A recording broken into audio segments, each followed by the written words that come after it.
Kumusta po ang paghahanda ng Lente para sa darating na eleksyon?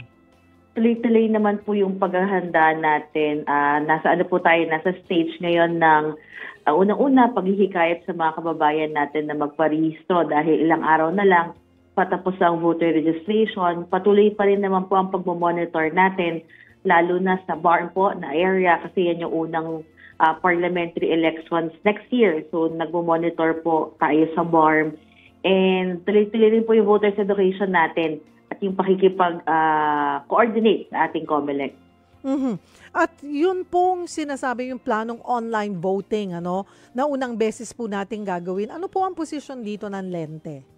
Ang internet voting po ay para sa mga overseas voters natin. Halos lahat po na overseas voters natin ay makaka-avail na to except yung mga bansa po na hindi pinayagan ng bansa na magkaroon ng internet voting. Ang posisyon po ng Lente dyan ay maganda po yan.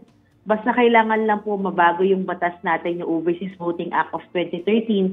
Kasi ang posisyon po natin, dapat mabago yun para i-allow ng Kongreso natin na gamitin na ng ating Commission on Elections ng internet or online voting. Ano naman po yan po ay nakabinbin na sa ating Kongreso. Hopefully yan po ay maipasa na bilang batas sa mga darating pong araw.